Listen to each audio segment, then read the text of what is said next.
further proceedings. Over to Dr. Anuradha. Thank you, ma'am. To conduct today's webinar, we have brilliant moderator, as Dr. Sangita Lodha ma'am already said, Dr. Shweta Pathak. She is Associate Professor at Netaji Subhash Chandra Medical College, Jabalpur, and also pediatric hemato-oncologist by her subspecialty and bone marrow transplant expert also. The topic of today's webinar is all about thalassemia, a way forward. Dr. Shweta Pathak has done IAP fellowship course in pediatric hemato-oncology along with training in bone marrow transplant from Narayana Heart Center, Bangalore. She has multiple publications in her pocket. And over to you, Dr. Shweta ma'am, for further conduction of your session. Hi, good evening, everyone. First of all, before I start my session, I would like to say thanks to Women Pediatric Forum, Dr. Sangita ma'am, Dr. Hima Bindu ma'am, Dr. Neelam Mohan ma'am, for giving me this brilliant opportunity to connect with all of you. So I would just share my screen. So today we have a very eminent speaker in the field of pediatric bone marrow transplant. So before we start, 1 second. Not able to see this. Ma'am, can you please share my slides because I'm not able to share it? Yes, ma'am. Yeah, please share. So I will start with genetics and clinical diagnosis of thalassemia. After me, Dr. Atish Bakane will discuss about management of thalassemia. And then subsequently, we'll have the session on bone marrow transplant by Dr. Sandhya Kharbanda ma'am. And then the update on thalassemia, that is gene therapy. So all update on gene therapy, which will be given by none other than Dr. Prakash Ratwani, which is a global figure in this field. So can you please share the slides? Yeah. Visible, ma'am? Yeah, visible. So, will you move the slide, please? Okay, so I will be talking in the following objective. First, the burden of thalassemia globally and in India, which is very important for us. Then, what are the challenges in the diagnosis of thalassemia? Then, the basic laboratory diagnosis, electrophoresis, and how to interpret the electrophoresis report. And then, what are the common genetics abnormality, especially in India? Next slide, please. So thalassemia, it is well known that it is a single gene disorder, autosomal recessive in inheritance. The common thing is in each pregnancy, there is, if mother and father both are carrier, then in each pregnancy, there are 25% chances that the baby will have thalassemia. 50% they could be carrier and one child would be normal. And this is in each pregnancy. So this thalassemia was first described by Thomas B. Cooley. That is why the name comes, that is Cooley's anemia. So it is thalassa, which means the sea, and hema means the blood. Next slide, please. So this is very, very important. So thalassemia is very common genetic disorder. So we have around like 3 lakhs to 4 lakhs babies which are born each year with the severe disease, which includes the whole spectrum of the disease. And then around 30,000 would have beta thalassemia major. Then majority of these babies are basically in middle and the low income countries. Next. So when you come to India, so this is a beautiful presentation, one of the study which is done in India only. So where they have mapped the various frequency of thalassemia in all across the country. So we're coming the Indian population, which is 1.4 billion. So carrier frequency is around 3 to 4%. So which makes like 5 to 45 million carriers are there in India. And then we have, so approximately like we have 1 lakh thalassemia major patient in India. Then every year, this is the 10,000 and 12,000 are being added every year. So every year, 10,000 babies are being born with thalassemia. As you all know that it is very, very common in Sindhis, Punjabis from northern part of India, Bhanushalis, Kuchis from Gujarat, then Mehar, New Buddhists, Kolis, Agris from Maharashtra, and Gaudas and Lingayats from Karnataka. This is very, very important because all of you are dealing with OPD cases every day. So when you have a patient with anemia, so these kind of statistics are very, very important to know like what kind of like which state the patient is coming from and what is his this thing, they are Sindhis, Punjabis or what. So this will help in your diagnosis. Next slide, please. So this is very common slide which we are reading from right from our medical school days, like embryonic, just a brief summary, embryonic hemoglobin, that is BART and GOVAS 1, 2. Then you have switchover, which is very, very important. That happens at the age of 6 months. So from 6 months to 9 months, interpretation of electrophoresis is very, very difficult because there is rapid transition happening. So you have common hemoglobin during fetal life is gamma, which is being replaced by beta hemoglobin, which is an adult form of hemoglobin. Next slide. So now this is the adult picture. So you have embryonic hemoglobin, which I have already said, that is GOVER 1 and GOVER 2, and then Portland. In fetal life, you have HbF, which is being high, alpha 2, gamma 2, and in adult, you have more than 95% adult hemoglobin, that is comprises of alpha 2 and beta 2. Then you have A2, that is 1.5 to 3.5%, and then less than 1%, you have fetal hemoglobin. Next. So this is the spectrum of hemoglobin variant which is there. So HbS and HbC is worldwide, everywhere it is found. Hb is also found in most of the lower and middle income countries, mostly in Thailand, and then HbD, which is abundant in Punjab. So genetic defect, a very brief about alpha thalassemia, which is also a very common disorder, but not that common like beta thalassemia. But since we are encountering many of such cases of trait, so it is very important for us to know alpha thalassemia is caused by alpha gene deletion or mutation. So it is based on the reduction of number of alleles. So if you have all 4 genes deleted, which is fatal to life, so the child will be having very severe consequences, and the child may die in utero due to hydros fetalis. In alpha thalassemia, Dr. Sandhya madam has done a lot of work. When she came to us, she has shown about in utero transplant. So there are many upcoming things which are happening in alpha thalassemia as well. And then you have one or single or 2 gene deletion. So in this condition, the patient will present with mild to moderate form of anemia. Next. So then you have beta thalassemia, which is the topic of discussion for the day. So there are 3 variant of heterozygous mutation, which is beta thalassemia minor. So you could have beta 0. Beta 0 means there is totally absence of beta chain. Then beta plus, when there is a reduction of beta chain. So they are usually mild or asymptomatic. Then second is homozygous. So you have beta 0, and beta plus. And then intermediate. So the symptoms in homozygous will be severe and they present in early life, whereas in intermediate, the symptomatology is like from mild to moderate. Some may require transfusion. Nowadays, we don't use these terms like minor, major, or intermediate. We use transfusion-dependent thalassemia and non-transfusion dependent thalassemia. So the transfusion-dependent, I'll describe in my subsequent slide. Next, please. So coming to basic pathophysiology, I think it is not like all of us are pediatricians, so it is very known to all of us. There is imbalance of alpha and beta chain. So there are 3 major things: iron overload, ineffective erythropoiesis, and anemia.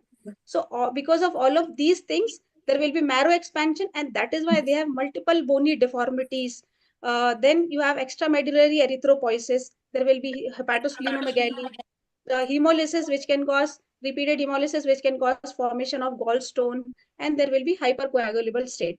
So then subsequently, if you don't treat them well, then they will have multiple organ damage, especially heart, liver, and endocrine system, and consequences secondary to all these damages.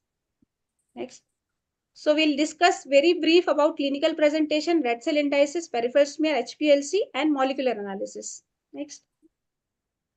So I think clinical feature everybody knows. No need to waste time on this because we all know they present with broad skull, chipmunk-like faces, and various bony deformities. Next. So you have thalassemia trait, major and intermediate. Next, please. And then you have transfusion-dependent thalassemia and non-transfusion dependent thalassemia. So the non-transfusion dependent thalassemia we will call when the hemoglobin maintains above 7 gram per deciliter, but it is not normal. So they present like a child with mild fatigability or anemia. Next slide. Hello, next slide, please. No, mommy. So this is the spectrum of non-dependent thalassemia. There could be thalassemia intermediate, HBE beta thal, HBS disease, sickle beta, and HBC disease. So these are the form of non-transfusion dependent thalassemia. they usually maintain their hemoglobin above 7. So they don't come to us for transfusion. They come to us with various like abdominal distension or mild to moderate anemia. And randomly, because since we are clinicians, so we found all these abnormalities. So we just asked the parents to go ahead with further evaluation. And then we found that the patient is having heterozygous beta thalassemia. So, and then we need to address these issues. Next, please. So this is how we diagnose the case. We take full history, any history of blood transfusion, or when we see the CBC, we see low microcytic hypochromic anemia. The most important thing is ferritin. As ferritin is very, very important, we have to check the ferritin level, because microcytic hypochromic anemia is very common in our country. So if ferritin is low, first we will have to give iron supplement, and then we have to follow the patient, and then subsequently we have to do the electrophoresis. Subsequent slide, please. I will show the electrophoresis in short. Next slide, please. So this is the spectrum of thalassemia. So you have a carrier and trait which are which we do not require transfusion, just present with anemia only. Then you have intermediate stage where you have mild to moderate symptom and they require transfusion during their growth, development, or during pregnancy. So whenever they have some intercurrent problem, that time they require admission, hospitalization, and the blood transfusion. And then you have the right extreme, you have the patient who require regular transfusion, and these are the patient with beta thalassemia major, or you can call them like transfusion dependent thalassemia. Even the intermediate patient can also subsequently require transfusion. So they would also be classified under transfusion dependent thalassemia only. So for broad spectrum, all those patients who do not require regular transfusion, we'll call them NTDT, and those require regular transfusion, we call them transfusion dependent thalassemia. So no more terminology like minor, major, or intermediate. Next slide, please. So major, I think I have already described. They present very early in life, 6 to 24 months. They require repeated transfusion. They present with severe form of this thing, anemia, then hepatosplenomegaly, and without blood transfusion, they will die. So they are our patient whom we have to be very, very careful. Next slide, please. Then intermediate they present with mild to moderate anemia, will maintain their hemoglobin more than 7 and will require intercurrent transfusion during their illness phase. Or if they require regular transfusion, then they would be classified as transfusion dependent thalassemia. Next slide, please. So the RBC indices you all know. Next slide, please. So the main thing is Mentzer's index, which is very, very important and sometimes confusing for during our student life also. It was a little confusing. So we need to just remember that both are microcytic hypochromic anemia. So your numerator is constant. RBC number will be increased in beta thalassemia. So definitely if your denominator is more, your the Mentzer index is going to be less. So in beta thalassemia trait, it will be less than 13. In iron deficiency anemia, it will be more than 13. So very easy to remember, or you can remember like I for increase. So those who are student, for them, for quick remembrance, this is an easy task. I for iron deficiency, I for Mentzer index will be increase or more than 30. Next, please. So this is a peripheral smear of a child with beta thalassemia, microcytic hemolytic anemia, and sometimes you could see the basophilic stippling. Next slide, please. So electrophoresis, I think basics everybody know. I would go to directly to interpretation of electrophoresis. Next slide, please. So this is how the electrophoresis goes. So in a column, you have this silica plate or a surface of silica, which is negatively charged, and your hemoglobin, which is positively charged. So this is the carboxy group. So this hemoglobin will go here and will get stick to this carboxy molecule. And when you put buffer, the hemoglobin, based on their charge or based on their attachment to the carboxy group, they will dislodge from the column and will be detected by the detector, which is like a computer attached with the system. So it will like show multiple peaks. So if the bond is very weak, so they will get quickly dislodged and the peak will come earliest. Or if they're attached strongly, then they will detach little slower, so the peak will come little later. So based on the peak which we see on the electrophoresis report, we interpret the report and we will give the result. But it is not very easy. Next slide, please. It is not very, this is how the electrophoresis machine looks like, and this is how your the report comes. Next. So this is very important slide. HbO2, I think for other form of thalassemia, it is very easy to diagnose, but in thalassemia, HbO2 interpretation is very, very difficult. And this is very important for all pediatricians to understand. So if HbA2 report value is less than 3.1, it is definitely normal. So you don't need to do anything. But if the values are 3.1 to 3.9, so it is called borderline. And especially in India, where iron deficiency anemia is very, very common. So you might miss these thalassemia trait patients. So first, whenever you have values between these and you have ferritin value, which is low, so just correct the hemoglobin, correct the iron deficiency or megaloblastic anemia, and then repeat the electrophoresis. If again it is persistently high, then definitely you are dealing with beta thalassemia trait. So, and especially if it is more than 3%. So in Indian population, suppose if you are sitting in a camp, whenever the HbA2 value is more than 3.5, you ideally it should be like taken as a beta thalassemia carrier only. But otherwise, by and large, HbA2 more than 4% is beta thalassemia trait. So whenever it is more than 4 or more than 3.9, it is beta thalassemia trait. Intermediate, you have to interpret with carefully with the iron deficiency anemia, correct the iron deficiency anemia, repeat the electrophoresis, and then interpret your result. And more than 9, this is also very, very important, because electrophoresis, it is very difficult to differentiate between HbE, LAPOR, and HbD iron. So whenever your HbA2 is more than 9%, you are dealing with one of these conditions. So D iron is very, very less common in India, so forget about it. HbE will have sharp peak, and HB Lepore, which will have very broad window. So this is how I think it is not very, very difficult. Those who are very quick, like reader of HP electrophoresis machine, they would not be able to like, it will not be difficult to differentiate between these two. Next, please. So this is the window time and retention time. So I don't want to go into detail. Retention time is, it is very, very important when you're dealing with some abnormal condition like D, LAPOR, and HbA2. So basically you have to look at the this retention time. So if retention time is ideally more than this, which means it could be, and the peak is little broader, it is LAPOR, and when the peak is very, very narrow, it is mostly HbE. So this is very important for us to understand, because every time genetic testing is not possible, especially if you are we are dealing with a poor people, poor patient, and when especially in a CAM setting. So when you have large number of patients and you have to interpret the result immediately. So in those cases, I think it will be very like very important to understand the knowledge of window and retention time. Next slide. So quickly we'll see some electrophoresis report. So this is normal. HbA is like more than 95%, and HbA2 is less than 3%. HbF is less than 1%. This is normal electrophoresis. Next, I will just quickly show you few electrophoresis reports so that you can interpret it bit better. This is typically a trait patient. HbA2 is more than 4%, so no confusion. Whenever it is more than 4, so it is beta thalassemia trait. Next. Next, please.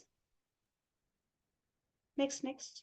So 2-year-old child presented with congestive cardiac failure. Your HbF is 30 to 90%. So 30. So the percentage is not the peak. Always remember that the percentage is basically the area under the curve. So it doesn't mean that if the peak is equal, the percentage will be equal. Percentage will depend on the area, this area under the curve. So HbF is 30 to 90%, which means it is what? So this is, you're dealing with beta thalassemia homozygous, beta 0. Next. Homozygous beta thalassemia. Next, please. Next. So 5-year-old child who had gone for a thalassemia screening camp. What does it mean? Which means the patient is asymptomatic. So this is 100% HbF, which means this is hereditary persistence of fetal hemoglobin. So hamesha history is very, very important. You have to always focus on the history. Without history, it is very, very difficult for any clinician or any pathologist to diagnose electrophoresis report. So always check the history before you are diagnosing a case. Next. Next slide, please. Heterozygous means same HbFF, but the percentage variation is 5 to 25%. These patients, they are also very asymptomatic. So like in this case, 6-year-old child, which is asymptomatic. So HbF is 5 to 25%, and the patient is totally asymptomatic. So definitely diagnosis is not difficult. It is hereditary persistence of fetal hemoglobin and heterozygous state. Next. So this is very common. Sickle cell in our country. Homozygous and heterozygous, how do you differentiate? Very simple. If HbS is less than 50%, it is a trait. If it is more than 50%, it is a sickle cell disease. So very easy. And but sometimes even in HbS patient, if the HbS percentage is less than 50%, but they are symptomatic, mind they would also require hydroxyurea. So it is not just the electrophoresis report. You have to see the patient clinically. If he is clinically symptomatic, having frequent crisis, frequent hospital admission, so please treat like a sickle cell disease patient only and start treatment. Next. Sickles, I have already explained. HbS is more than 5%. So it is sickle cell disease homozygous. Next. So this is again a very important point. HbS more than 50%, but there is a variability of HbF. It is 5 to 15%, and HbA2 again 3.5 to 5.5%. So this is basically as beta thalassemia. Next. So I'm just summarizing. Next. Next. This is HbE beta disease. HbE again, when HbA2 peak is very, very wide, and when your pathologist has not given the correct report, please look at the window. See, HbA2 peak cannot be this much long. Can you see the peak? So this peak itself shows that there is some problem. So look at the window by yourself and ask them to again read the report. Next.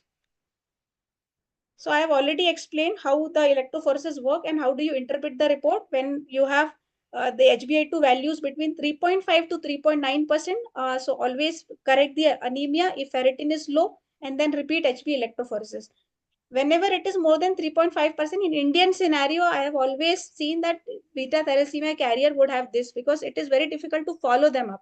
So in India, I think more than 3.5% should be taken as beta thalassemia trait. And if it is less than 2%, then definitely alpha thalassemia or delta thalassemia heterozygous, which you cannot diagnose on the basis of electrophoresis report. But yes, if it is less than 2%, very, very low HbA2, you can go for molecular analysis. Next. So unknown peak more than 10% is significant. This I have already explained. Next slide, please. And nutshell, HPLC is very, very important, should always be correlated with the clinical history. Trait, you have HbA2 value. I have already explained how do you interpret it. Major, you have HbF more than 90%. Compound heterozygous state is very, very common in India. You have HbE beta thal, HbE with elevated HbF. So carefully read the electrophoresis report and find your result. And whenever you have a doubt about HbE, Iran A2, Iran is out. Laporin E, by just looking at the P, you could be able to differentiate by yourself. You don't need a pathologist to interpret the report. And if you have confusion between trait and iron deficiency, then please correct the iron deficiency anemia, redo the electrophoresis, and then find out what it is. But this electrophoresis cannot diagnose unstable hemoglobinopathies and alpha thalassemia. So for that, you need molecular mutation test. Next. So genetic testing, I think HPLC is already I have explained. So for genetic testing, you have three methods: gap PCR for alpha deletion test, NGS for beta mutation and atypical hemoglobinopathies, and multiplex ligation, then PCR-based amplification test for complex gene deletion and duplication. So these are the tests which you would do for molecular analysis. Next. So over 200 mutations have been described. You can go through, you can just check this website and go through all the common mutations which are found in India and abroad. Next. So this is very, very important for all of us. In India, these are the common genetic mutations which are like making almost more than 90% of the common mutation. So IVS 15G transload. So this is the 1, 2, 3, 4, 5. These are the 5 most common mutation which we see in India, and out of which this IVS 15 is the most common beta thalassemia allele in Indian population. Why it is important? Because if you don't have money and if you want to restrict your genetic testing, then you can just go for targeted panel HBB mutation analysis. So that will just cost around 1,000 to 1,500, and you can get your diagnosis. So in Indian scenario, these are the 5 common mutation which is found in this study done in India itself. So you can go through this study if you want to know the detailed report. Next. This just last few slides. So why it is important? Because if you know the mutation, for a known mutation, you can do gap PCR, red dot plot assay, this melting curve analysis, and multiplex ligation based analysis. Then if you have unknown mutation, so you do not know the patient is having some kind of beta hemoglobinopathy, you are not able to diagnose. In such scenario, you can go for sequencing. So you have next generation sequencing and third generation sequencing. Everything is available in India. Next, please. So for an unknown mutation, you have to go for a genetic sequencing. For a known mutation, you can go for PCR-based testing. So the key takeaway from my presentation is you should have comprehensive understanding of genetics, which is very, very critical for early diagnosis, especially in India. Laboratory testing, you have to interpret with the clinical findings, especially in pediatric patients. So same age HbF percentage, which is 90%. If the patient is asymptomatic, it is hereditary persistent. If the patient is symptomatic, it is beta thal major. Similarly, HbA2, if you have HbA2 borderline, correct the deficiency anemia and then do it again. And then you cannot have if you have trait, sickle cell trait, but they are symptomatic, treat like a sickle cell disease. So especially you have to go with the clinical scenario. There are emerging technology which can help you in the diagnosis. So if you're not sure about your diagnosis, the patient is requiring repeated transfusion, then you can take the help of these genetic tests. Thank you. I think this is all about. If any questions are there, I'll be happy to answer. I think I would be able to clarify the basic lab test in thalassemia. We will take question answer session in the last part. Yes, ma'am. Yes, ma'am. Yes, ma'am.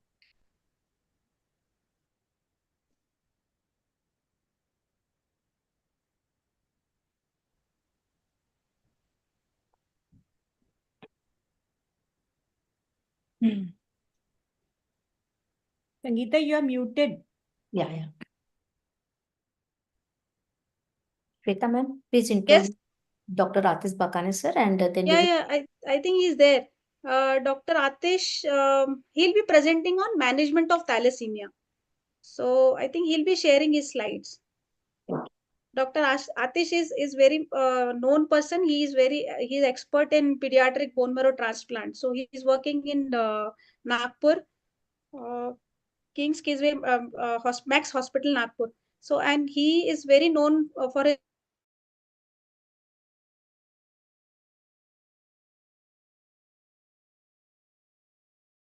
You are muted, madam. Muted.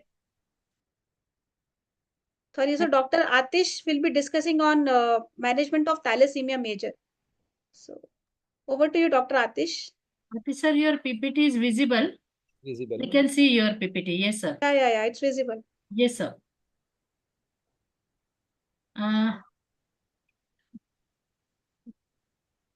You are unmuted also.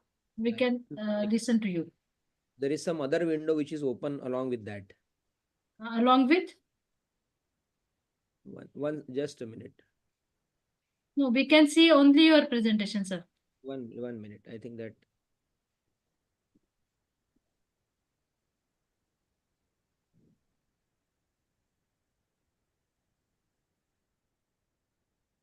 Now it must be visible, isn't it? Yeah. Is it visible? Yes, it is visible. Yes, sir, it is visible. So Yes, thank you very much, Dr. Shweta and team IAP, right from Neela Mohan ma'am to all the members of team IAP for giving me this opportunity to talk on management of thalassemia major. As rightly said by Dr. Shweta, that thalassemia major is one of the big problem in our country, particularly in the area where we work. Not only thalassemia major, other hemoglobinopathies also. So discussing on the first occasion about this particular disease, I think it's a very welcome step. So I will be very brief about management of thalassemia major because earlier things have been discussed by Shweta, and 15 minutes is a very less time. So let's start from a case, very simple case, and it is for pediatricians. So I tried to keep it very simple. So 1-year-old male child who presented to us with progressive pallor from last 5 months and had history of one PRBC transfusion at 9 months.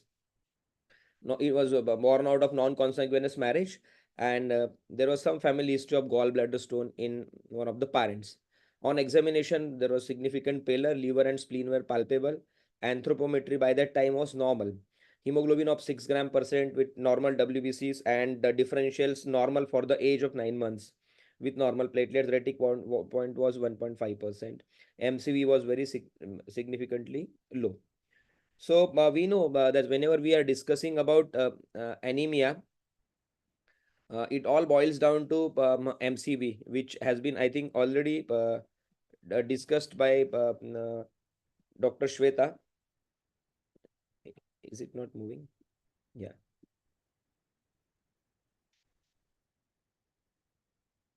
So pathophysiology and other things I would not be, because this is a common PowerPoint. I think many things will be overlapping. So I would just you know go to directly to the management part.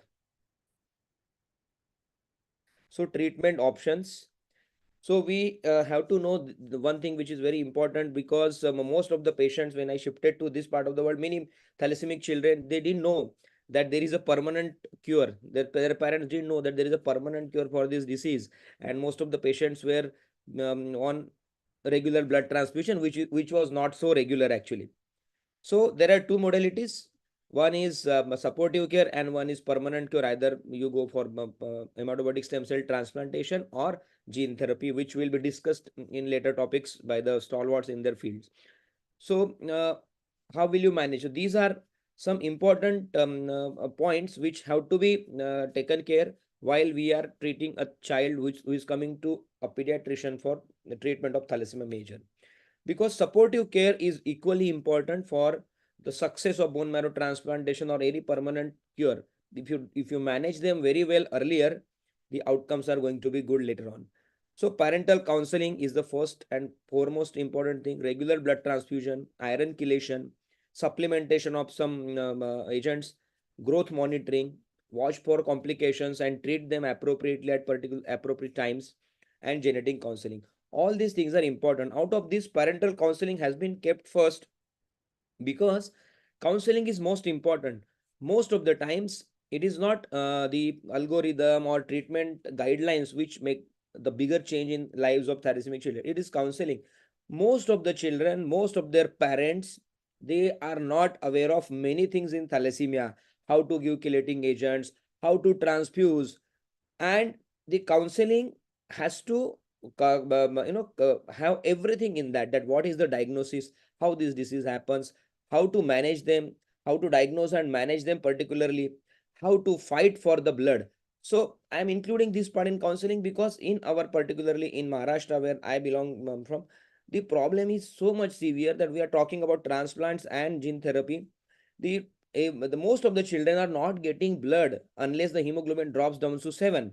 So this thing has to be counseled to them, that you go and talk to your center and let us discuss whether this is correct or not. And so this part is most important, because most of the patients, if you see, you can make out these are all thalassemics.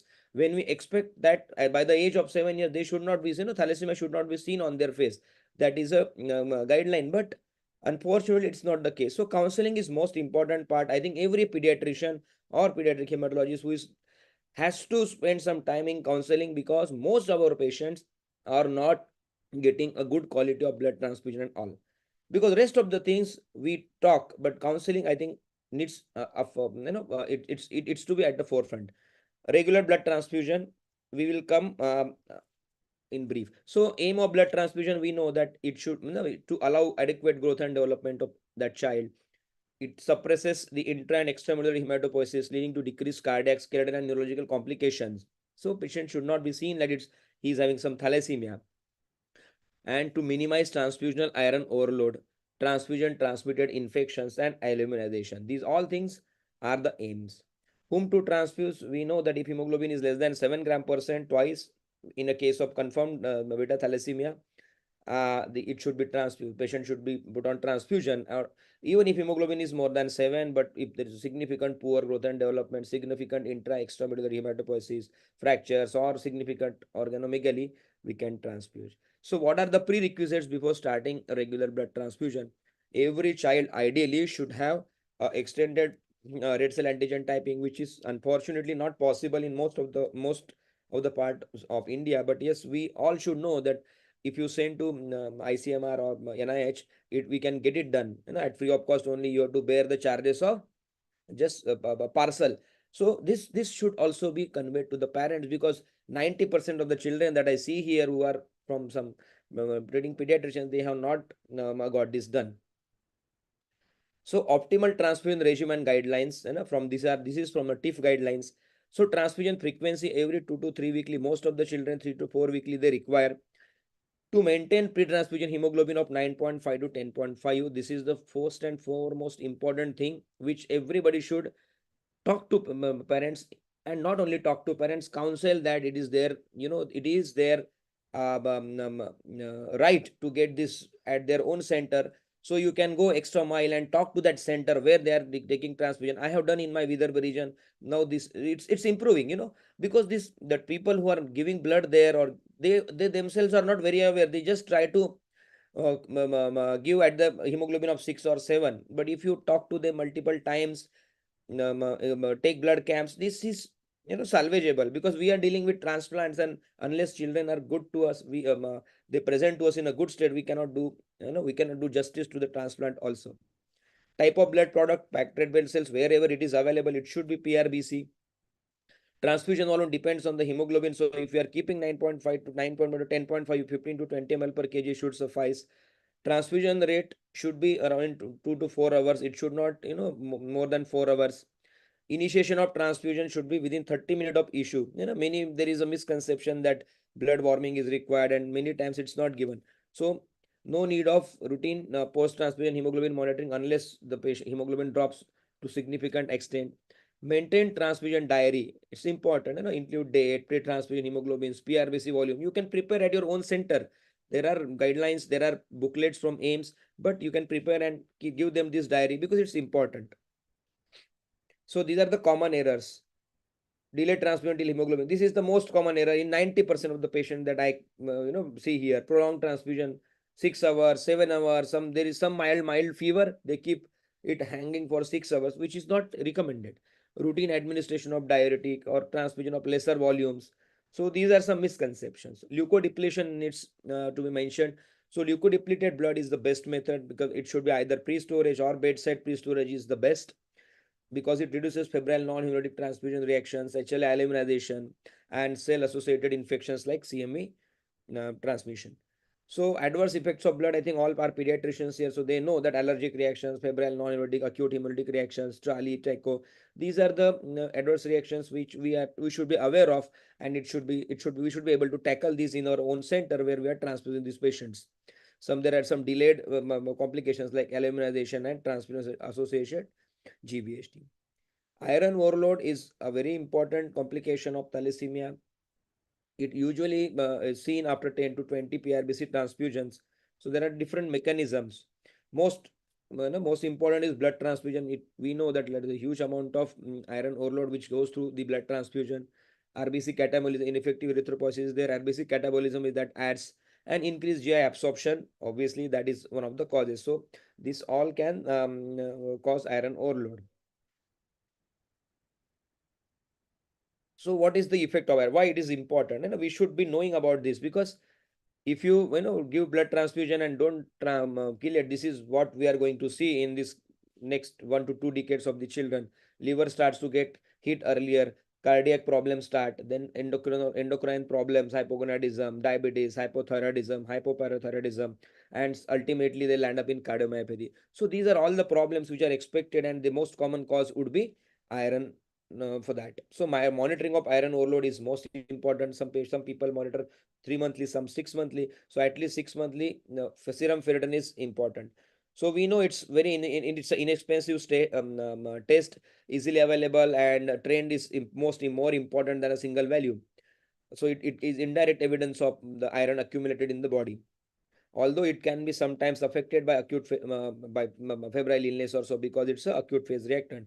But despite that, this is a very good monitoring thing. So in some patients, or all, ideally in every patient, we should sometimes go ahead with T2 star MRI for liver iron concentration and cardiac iron. So why it is important? It is not affected by inflammation like ferritin. It is one of the reliable estimate. But yes, cost is an issue and cannot be repeated frequently, particularly in our setup. Liver biopsy, not used now in most of the situations. Sometimes still we use it. So when to start iron chelation? For this iron overload, we need to decrease this iron to bind to non-transparent bound iron, reverse the damage. Some agents will definitely try to reverse the damage which has earlier occurred, and counteract ongoing transfusions. So when serum ferritin is more than 1000 microgram per liter or more than 10 to 20 blood transfusion around the age of 2 years. 2 years, sometimes it'll be below 2 years also, we start depending on the ferritin. So it depends on how are you giving blood. So aim of the chelation is to maintain ferritin of less than 1000 microgram. So there are different chelators which are available. The earlier one was desferrixaban, which was IV or subcutaneous. Deferriprone, the second, which is oral, and deferrazirox. So recent nowadays, most of the times deferrazirox is the most commonly used. So we should know a bit about this. Every pediatrician should know about basic things about this thing. So desferrixamine is usually given subcutaneous or IV. Half-life is short half-life, so it has to be given over a period of, it's a long duration. Some So 5 to 7 times per week, 12 to 12 hours of infusion. In there are specific situations like pre-transplant, significant decrease. If we want, we give IV continuous infusion also. But all of you should know at least this. The brand, this is available. Cost per month is around 8,000 rupees. Adverse effect, most common adverse effects are ocular toxicity, auditory toxicity, and bone growth retardation. So monitoring is, we should do anthropometry, hearing and vision screening every 6 monthly and yearly. Deferriprone, yes, that was the second agent to be evolved. It comes as a 250 and 500 mg capsule, still available, comes from Cipla in India. We need to specifically fill some form at present. If you want to indent Kelfer, it is not readily available at many places. There are significant adverse effects for this dose, like chromaturia, arthralgia, arthropathy. It's a dose limiting, or sometimes if significant arthropathy, we may have to change. Neutropenia, agranulocytosis, significant neutropenia is seen in some patients, and we may have to shift to some other agent. Monthly CBC is recommended. Clinical examination of joint symptoms on each visit is important. Deferrazirox is significantly safer compared to earlier agents. The half-life is around 10, 12 to 16 hours. It also comes as 200, 400, 250, 500 different agents are available. The most common side effects are renal and liver dysfunction, not significant, but yes, in some patients we do see. So monthly LFTs and RFTs are recommended. So I told you that more than 90% of the patient, deferoxamine and deferrazirox are used. I think no need to go in details of these agents, but yes, some things should be known that in many patients, we use different agents, sometimes combined agents also, if ferritin is significantly higher, or if you before transplantation, if you want to bring down the ferritin to significantly lower level, we use combined modalities also. So if ferritin comes below 500 or 1000, what should be done? Don't stop. It is better to decrease the dose.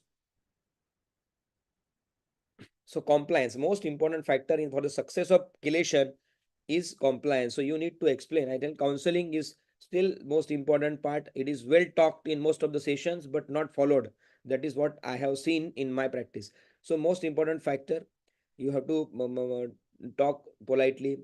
Do not scold if non-compliant, because these most of the patients are from, but these hemoglobin patients come from far villages, and they do not understand. Many patients, if you scold them, they are not going to come to you again. So counsel the patients directly if they are age appropriate for the same. Educate, encourage. So compliance needs to be emphasized. Monitor iron overload with serum ferritin 3 monthly. MRI of iron overload every 1 to 2 years if after children turn 10 years of age. Intensification of chelation if ferritin is more than 2500. Severe deposition of iron, liver, heart, if you find out in this MRI, cardiac MRI or liver MRI. Dual therapy may be given, as I discussed earlier. So complications, every organ it can be affected by thalassemia, particularly because of iron overload. So liver is most susceptible. We saw in that graph that it starts early. So screening of, so not only that, so blood transfusion gives a lot of other problems. So annual screening of HbA1c, HCV, HIV is required, and MRI, annual T2 star MRI after 10 years of age.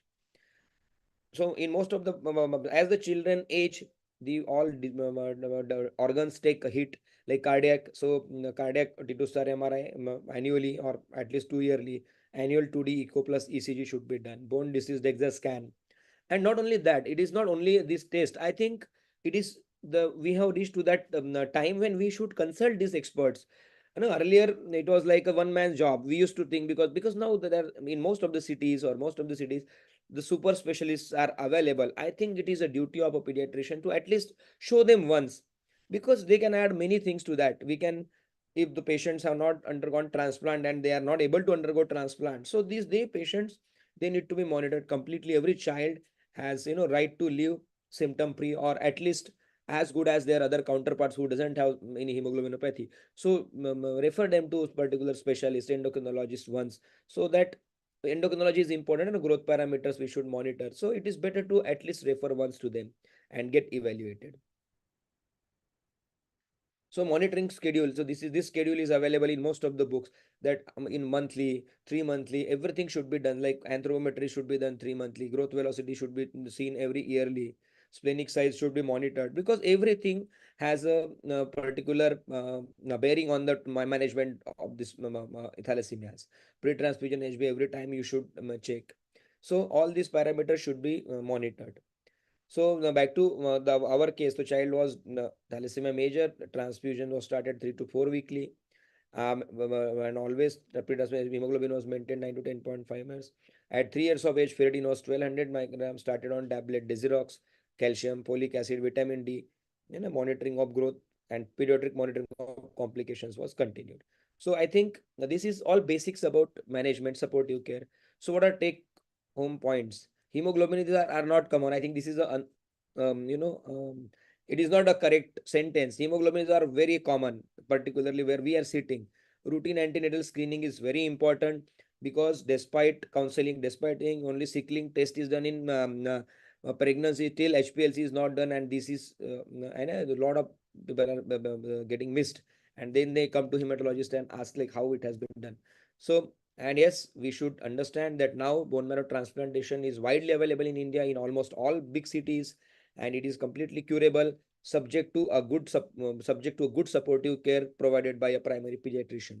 Blood transfusion and chelation are two pillars of the treatment. Compliance and counseling are the important keys. Thank you so much for patient listening, and I think, as Madam told, that questions we can discuss at the end of the session. Thank you so much.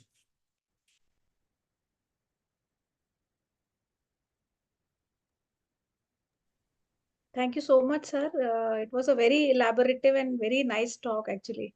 So, shall we proceed with the next session? Any question? Or should we take in the last? We will take in the last, ma'am. Okay. So we'll take the question in the last. So next we'll have the role of bone marrow transplant in thalassemia, and that will be discussed by none other than Dr. Sandhya Kharbanda, ma'am.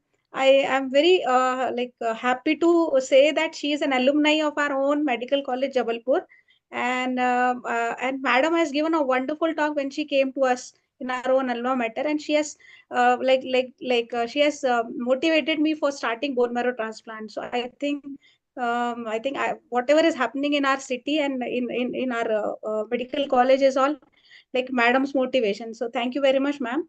Ma'am is a professor of clinical pediatrics and medical director and section chief in pediatric bone marrow transplant in the University of California, San Francisco.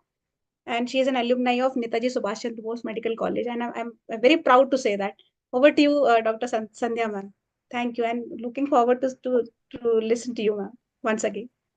Yeah, thank you so much, Shweta, and thanks to the Women's Pediatrician Forum to invite me to do this. I'm really honored to be here. And your talk, Shweta, and Dr. Atish, you guys gave really nice talks and set up the stage for this one. So my talk is going to be centered on hematopoietic stem cell transplant for thalassemias. So since this is a pediatricians forum, okay, I'm trying to see if I can advance it. Okay, let's try. Okay, it's not moving forward. Okay, I decided to first talk about just some basic principles and process of hematopoietic stem cell transplant for patients with transfusion-dependent thalassemias, and then to review some of the published experience and current approaches of doing transplants. So, as you all know, that the red blood cells come from the hematopoietic stem cells. So, the main principle of doing an allogeneic stem cell transplant for these patients is replacing the host hematopoietic stem cells with donor hematopoietic stem cells, with the end result of giving rise to donor-derived blood cells and donor-derived immune system. Um, the steps and the process of transplant include, number one, finding a suitable donor. So that's the first requisite of going forward with an allogenic stem cell transplant. The second involves obtaining those stem cells from the donor.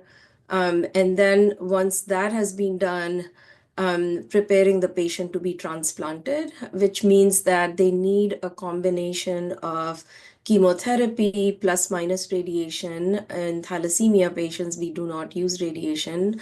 We use chemotherapy, which allows the engraftment of donor hematopoietic stem cells. And this combination of chemotherapy that's given to the patients to prepare them for transplant is called preparative regimen or conditioning regimen. And once the patient has received this, then those stem cells which have been obtained from the donor can be infused into them. Sometimes the process of obtaining the stem cells happens while the patient is getting chemotherapy, just depends upon the circumstance, but it's kind of very close, in close proximity. Once the patient has received the stem cells, then our job is to prevent and treat some serious complications of transplant. I'm just going to name those that are more relevant in the context of thalassemias. So hepatic sinusoidal obstruction syndrome or veno-occlusive disease, and graft versus host disease. These are like two very serious complications of transplant. And then once they have gotten through the acute period of transplant, then they require follow-up care to monitor for late effects of chemotherapy and transplant. So we are monitoring for complications like chronic graft versus host disease, complications and side effects of chemotherapy, including lung toxicity, infertility, secondary cancers, and concerns for neurocognitive development.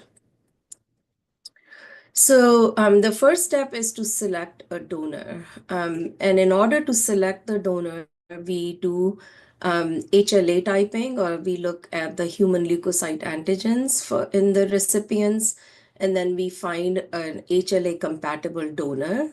A fully HLA matched donor, for example, is matched at 10 out of 10 HLA loci, which are HLA A, B, C, DRB1, and DQB1.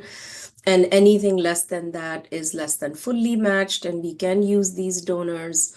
And then donors who are half matched or about half matched are called haploidentical donors, and they can also be used for transplanting patients. We look at other donor parameters. So the first and foremost thing is to find an HLA compatible donor. The next step is to look at other donor parameters to make sure that the donor is eligible. So there are many factors that play in, but to name a few, younger donors are preferred over older donors. If there is a female donor, then we prefer females who have not had children as opposed to females who have had multiple pregnancies. ABO compatibility is another factor. Again, these do not rule out a donor, but these are important to look at. And then we look at cytomegalovirus or CMV serotype and try to match the donor and recipient to their CMV types. I won't go into the details of why, I just wanted to name a few factors. So the main thing I want to point out is that it takes some effort to find these donors, and that's one of the limitations of an allogenic hematopoietic stem cell transplant. Once a donor has been identified, then there can be a few sources of these stem cells. One is we can go directly into the bone marrow and collect the stem cells from the donor's hip bones. This is done in the operating room, and requires the donor to undergo general anesthesia.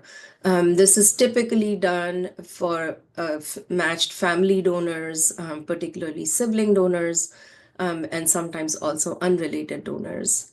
The second way to get these stem cells is to mobilize the stem cells from the bone marrow into the peripheral blood using some medicines, growth factors like GCSF or granulocyte colony stimulating factor, and some newer agents like plerixafor, which make these stem cells proliferate and then get mobilized into the blood, and then they can be collected from the bloodstream. So for this, the donor does not have to undergo general anesthesia, and they can be collected even by peripheral IVs.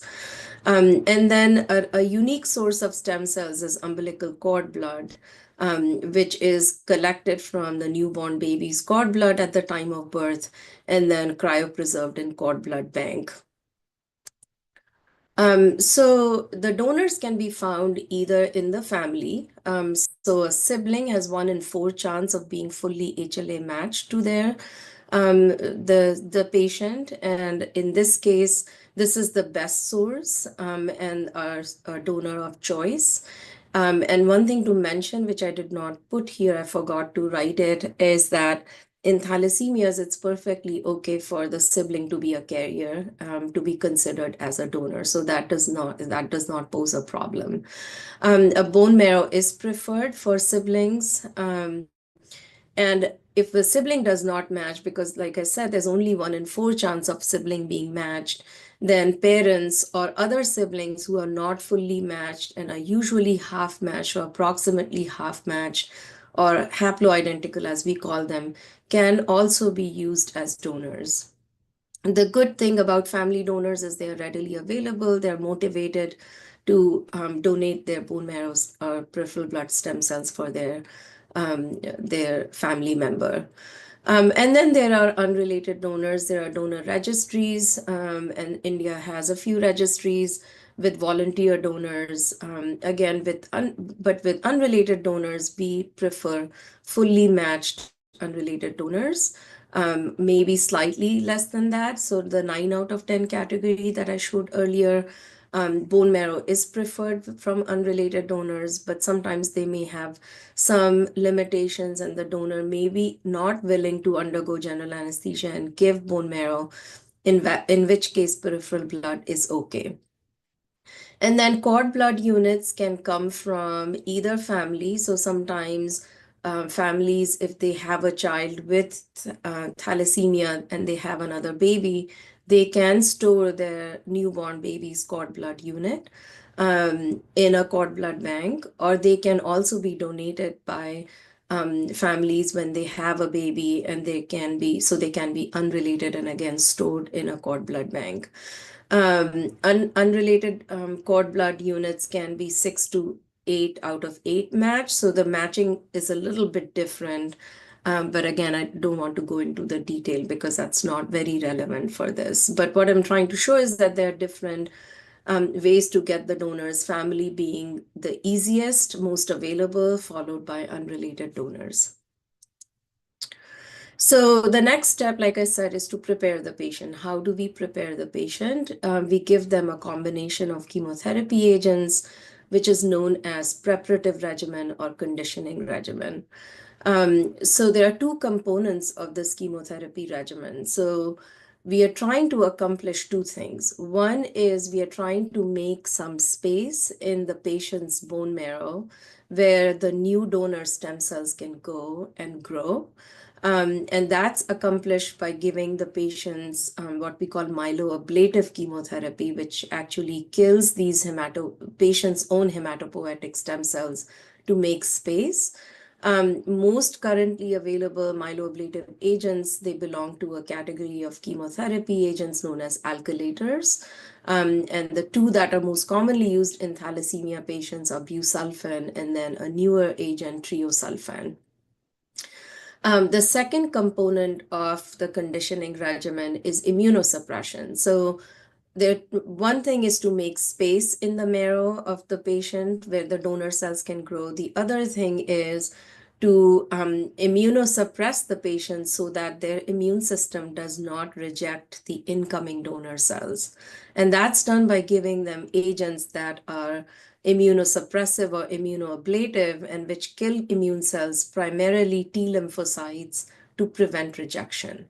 So we need like this immunosuppression that will prevent rejection and allow the donor cells to be accepted by the patient's body, and then for these cells to grow in the patient's bone marrow.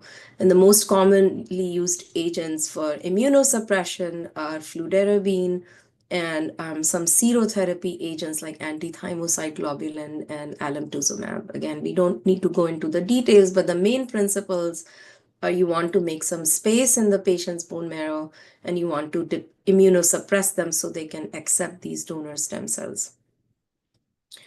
So with all of this, using donors and then exposing the patient to chemotherapy, high doses of chemotherapy, it comes with its risks, and there are some risks that are life-threatening. And I just wanted to review some of the major risks of an allogeneic hematopoietic stem cell transplant.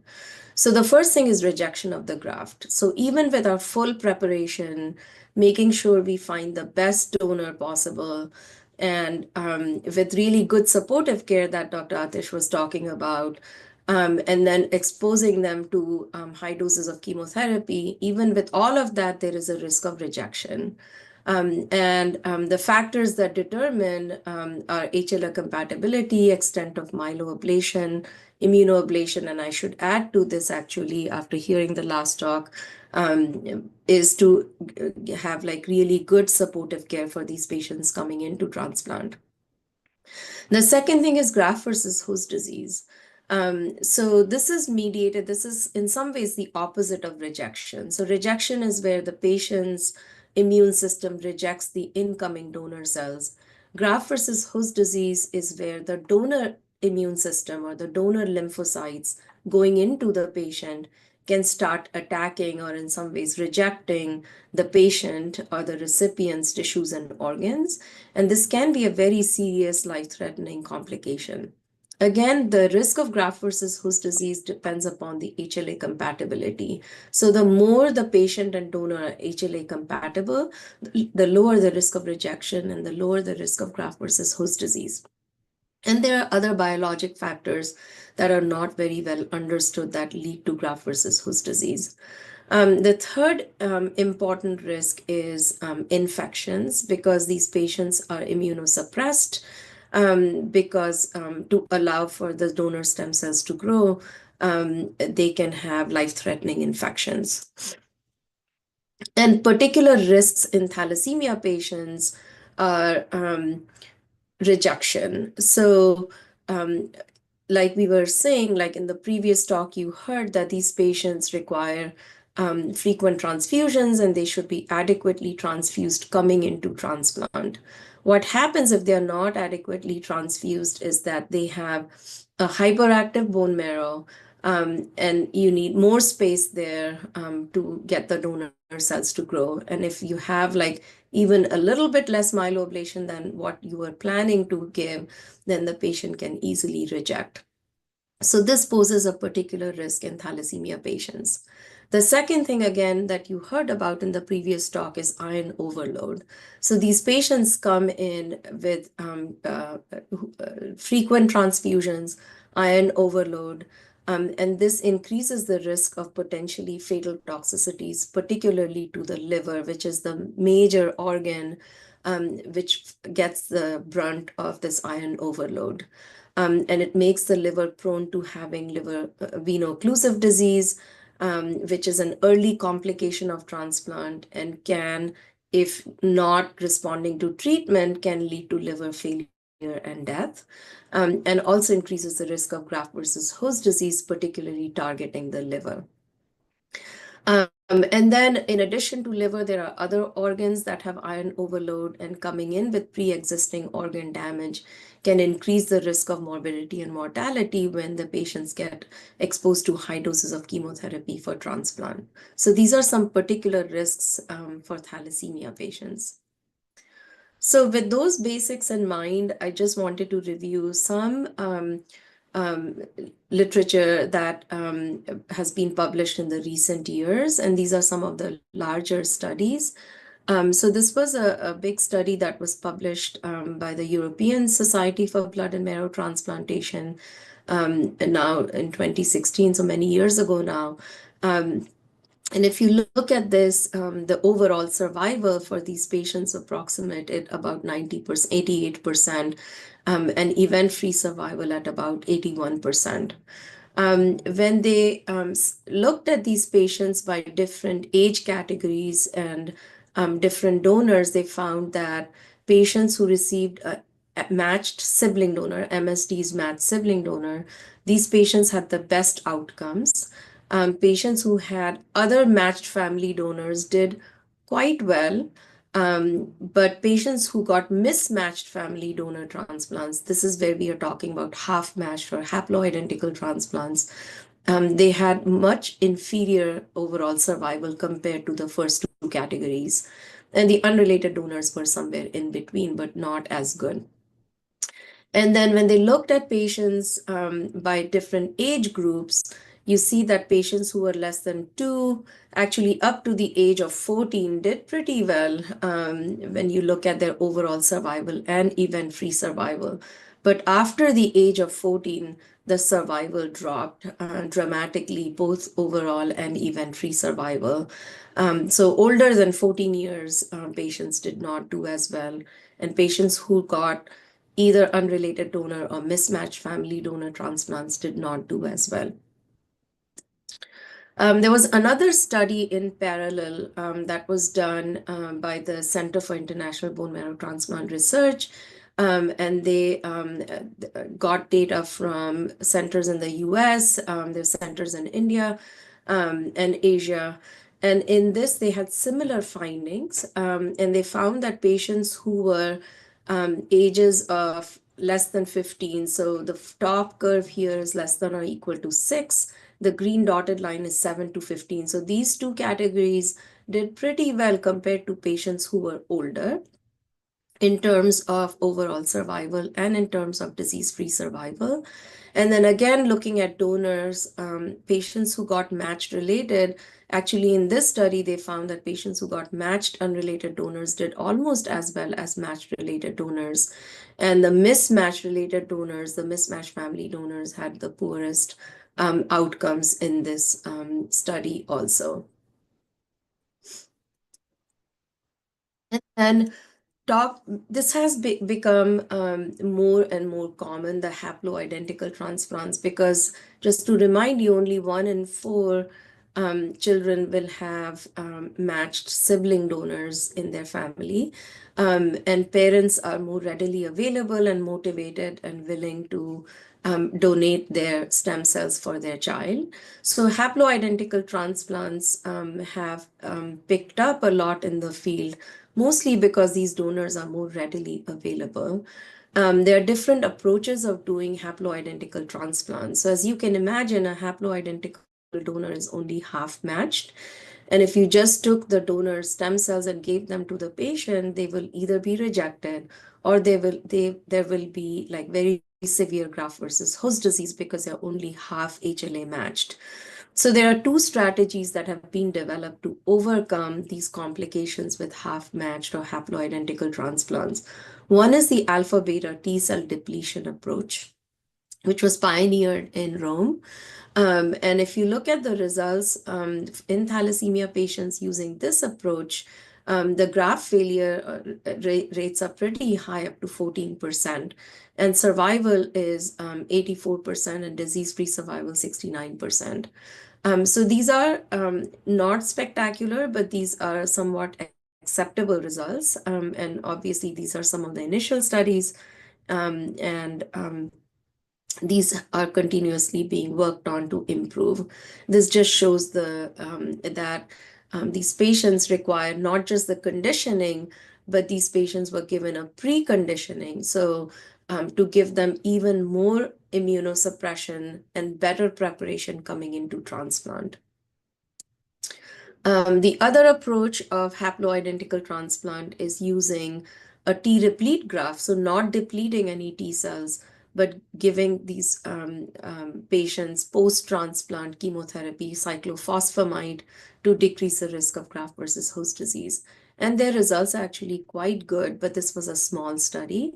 But other centers have shown similar results.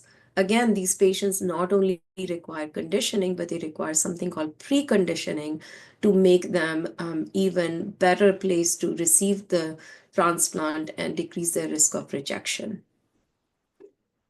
So just to give a patient example, this is a 2.5-year-old boy with beta thalassemia who underwent a matched unrelated donor transplant at our center, got busulfan-based conditioning.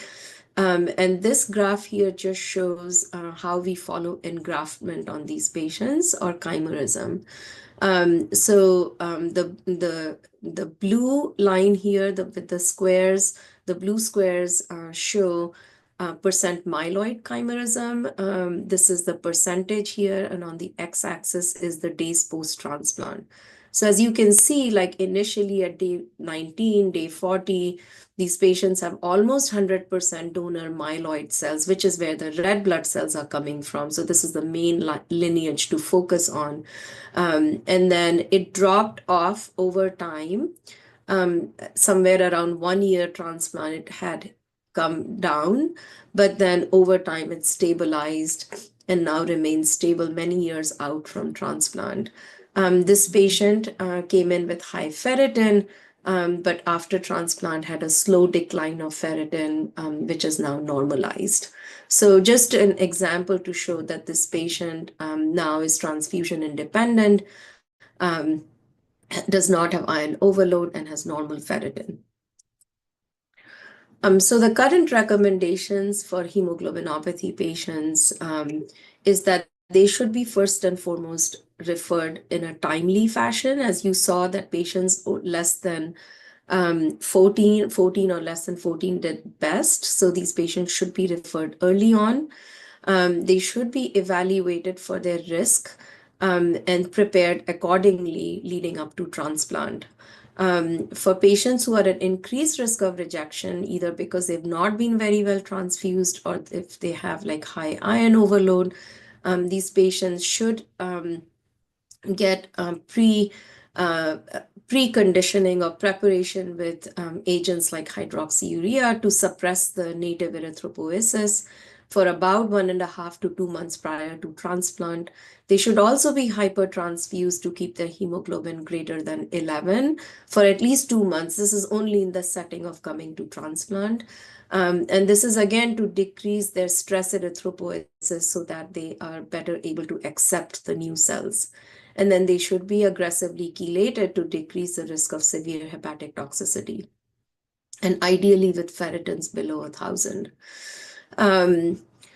Goals of transplant are to eradicate disease symptoms and transfusion and render transfusion independence and with minimal toxicity.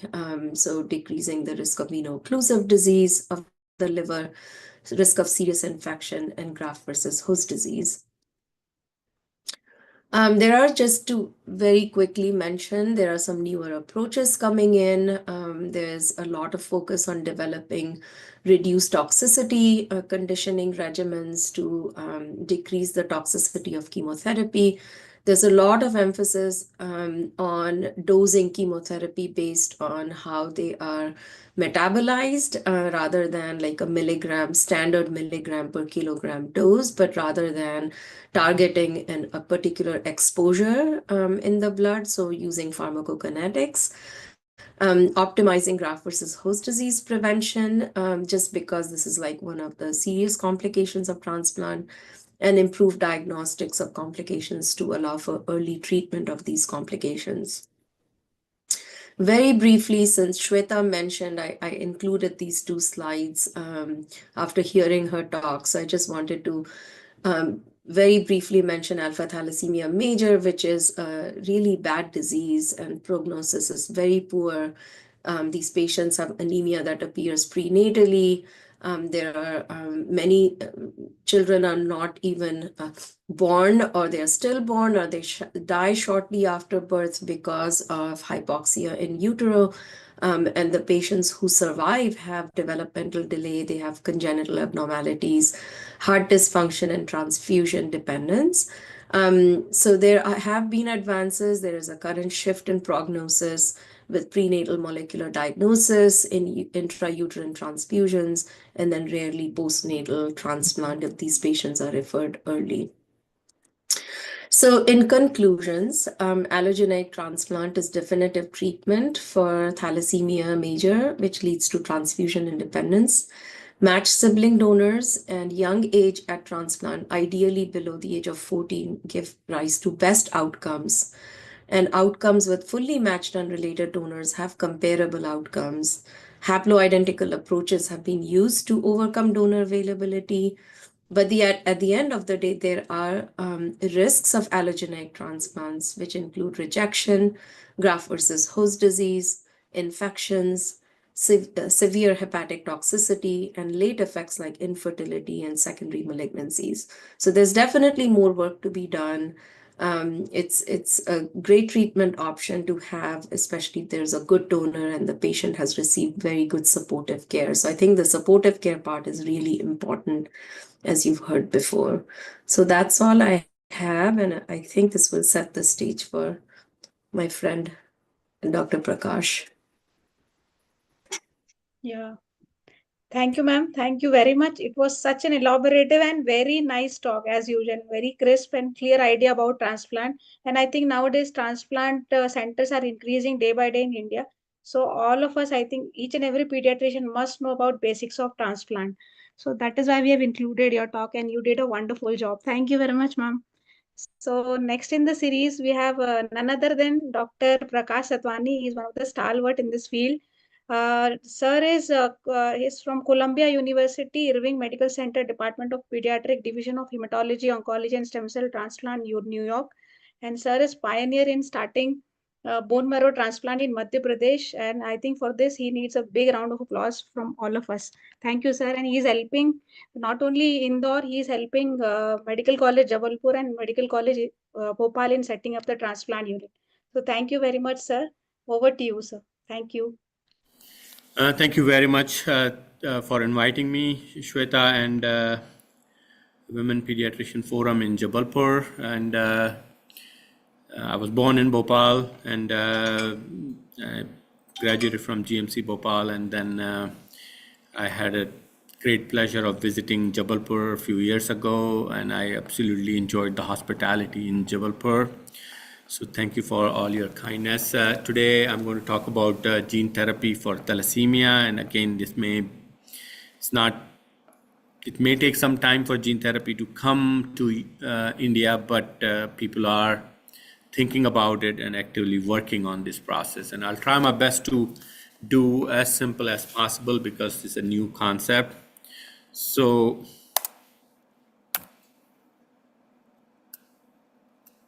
okay. So just to simplify and bring you back to the basics. So we have cells in our body, and within the cells, we have a nucleus which has chromosomes. And when you look at the chromosome in the minor details, what you'll see, chromosomes have a DNA. And in that DNA, there are several genes. And these genes, what they do is they do the translations and result in protein formation. And proteins are required for all the cellular function in our body. So when it comes to thalassemia, we can imagine that there is a hematopoietic stem cell which has a chromosomes and DNA and gene and proteins. And so in thalassemia, what happened is that there is a defect in globin gene, and that results in decrease in hemoglobin production.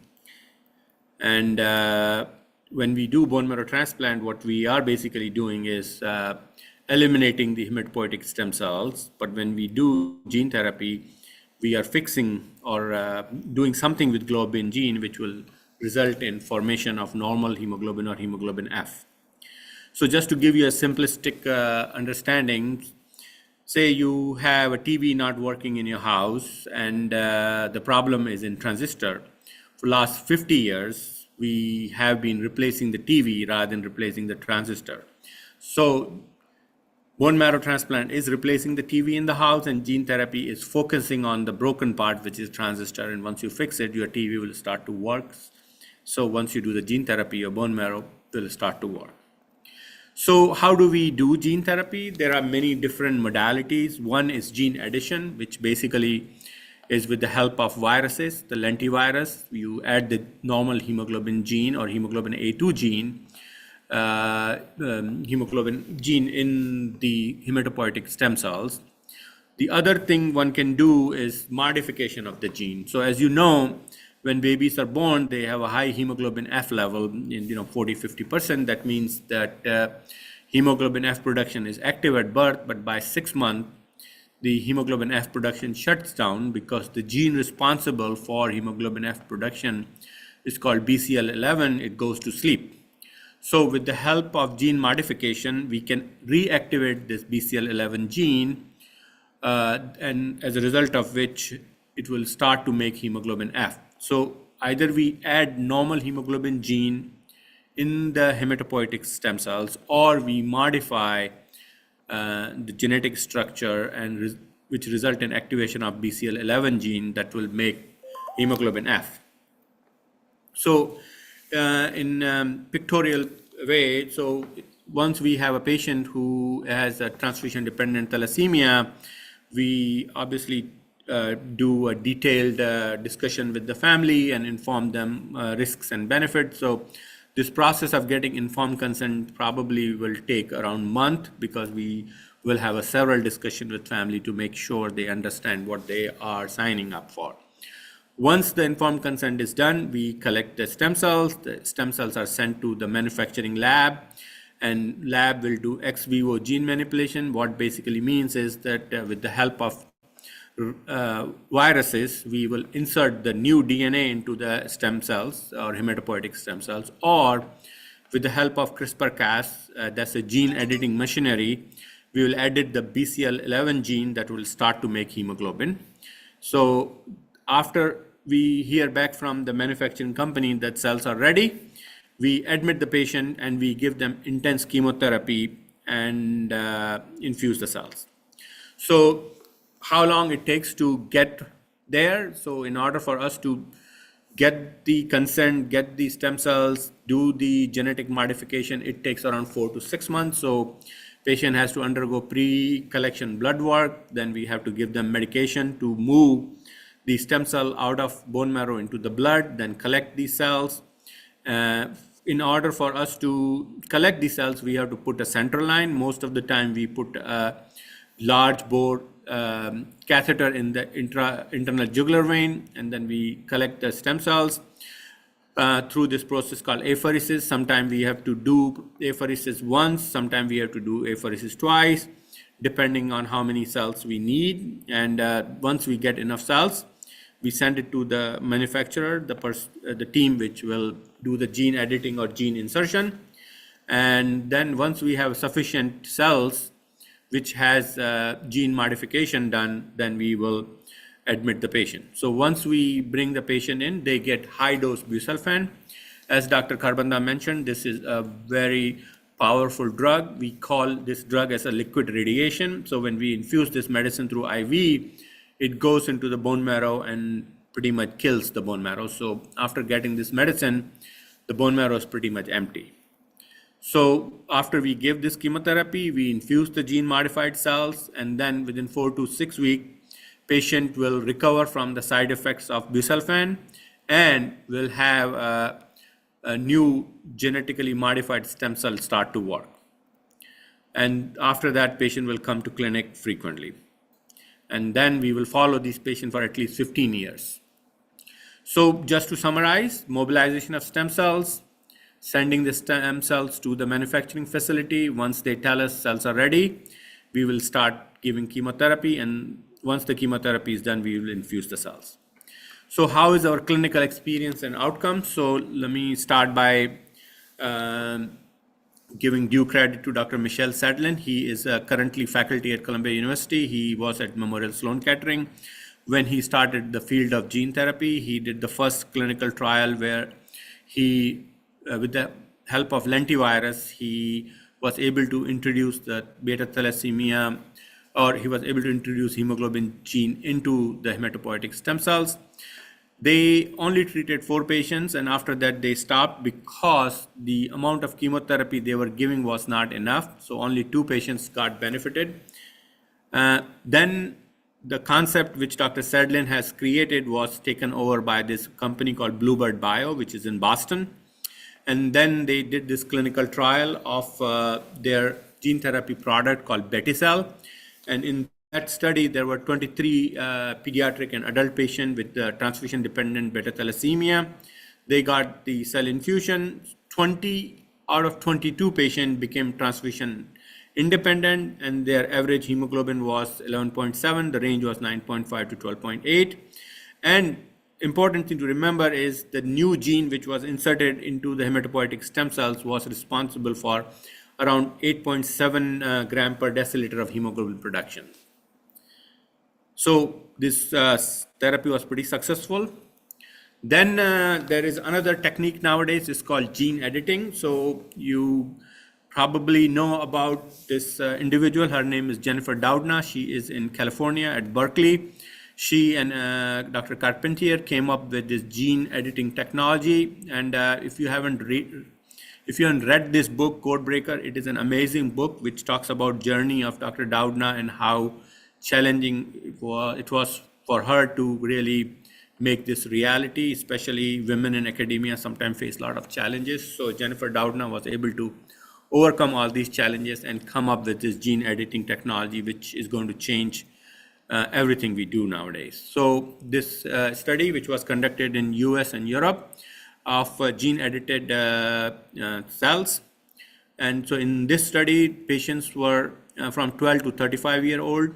They had all different kind of phenotype, beta 0, and there were a few non-beta 0, but they are all requiring transfusions. They were requiring around 200 ml of blood per year, which translated to around 200 ml per kilogram of blood per year, which translated to around 35 units of blood in 1 year. Their liver iron concentration was not that high, but the ferritin was in the range of around 3,000. And so like kind of patients we see and we want to transplant. What you will notice in this swimmer plot is that these are all the black diamonds. That means these patients were requiring transfusions. And then once they got gene therapy, you don't see these blue diamonds anywhere. That means the patients are not requiring blood transfusions. And in majority of the patients, even they won't require blood transfusion after they get gene therapy. Some patients require blood transfusion, but after some time they will stop needing it. So pretty much 95% of patients after getting gene therapy will become transfusion independent. And when you look at their hemoglobin, what you will notice is 2 things. One is fetal hemoglobin. This is the hemoglobin which is produced by these genetically modified stem cells. The hemoglobin F can be as high as 10, 11, and their total hemoglobin can go up to 12. So obviously that's what our goal is, to have a hemoglobin so a patient can have enough oxygen carrying capacity, and this gene therapy product can accomplish all these things. So in US, there are 2 gene therapy approved product currently. One is called Zynteglo, which is produced by this drug company called Bluebird Bio.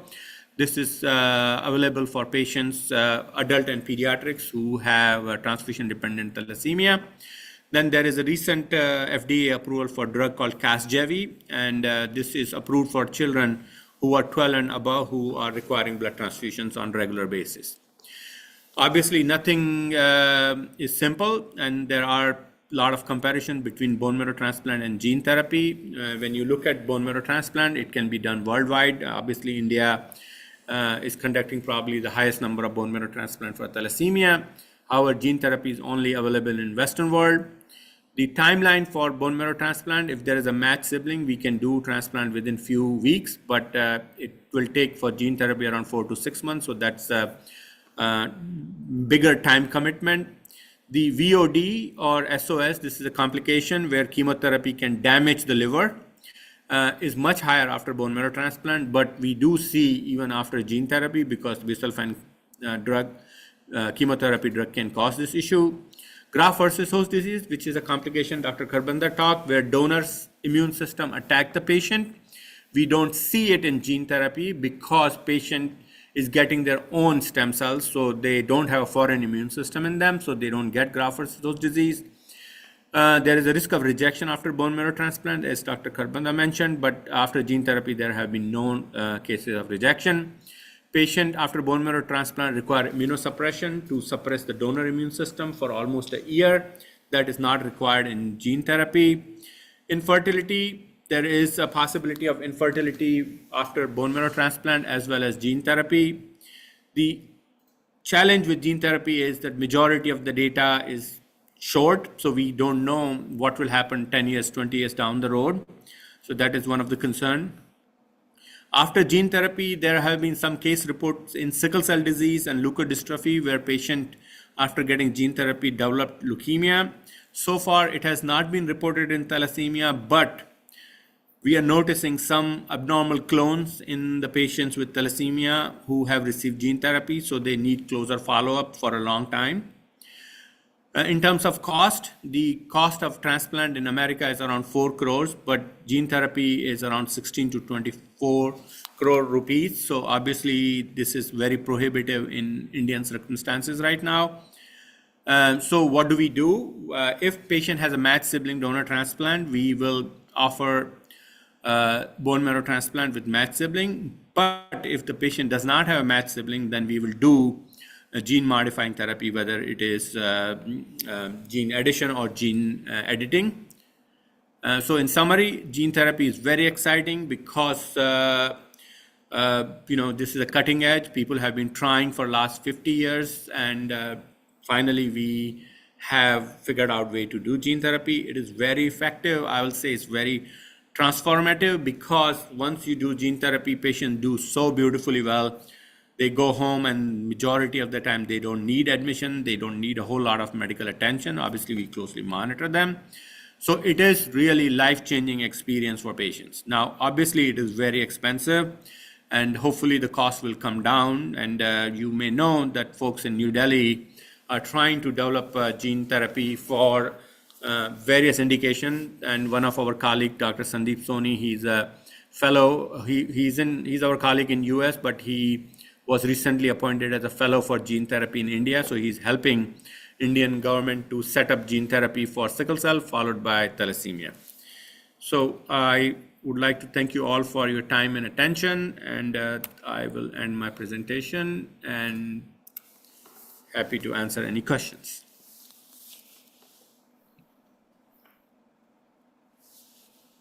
Thank you, sir. It was such a nice talk, and I think you have discussed each and every aspect of gene therapy, including the current scenario in India. So, since we are already running short of time, so we will just have quick questions, 3 to 4. Dr. Sangita, ma'am, shall we start the panel discussion? A short panel discussion is already, we are just running out of time, but you can just go ahead. Yeah, ma'am. actually, few question. I think most of the question, all our speakers have already answered. So I think because these are very practical question which Yeah. normal pediatrician, like they come across these issues, no? So just few questions I have. So first to Dr. Atish, quickly you just tell me about the diagnostic challenges in differentiating transfusion dependent and non-transfusion dependent thalassemia. Dr. Atish, are you there? Yes, please. Yeah, So, yeah. So we know because that you understood, no? Yeah, because there are real-time challenges because people don't know how to treat these anti-DT patients. So please explain them. So this differentiating non-anti-DT from transfusion dependent is definitely challenging because there are a lot of overlapping clinical and laboratory features. So what are what key diagnostic challenges? One is overlap in clinical presentations. We know the severity of anemia, both can have severe anemia like anti-DT and TDT, but its degree can vary and overlap in some cases. Particularly, it may be milder in TDT or severe in anti-DT. So complications, anti-DT patients may develop complications like splenomegaly, iron overload, skeletal deformity similar to TDT, making differentiation even harder. Growth and development, Delayed growth and puberty may occur in both conditions. So these are specific clinical overlaps. Genetic heterogeneity. It is one of the important things. Like in the same genetic mutations in beta globin or alpha globin genes may manifest with varying severity due to different modifiers such as coincidence of alpha thalassemia or HbF, persistence of fetal hemoglobin.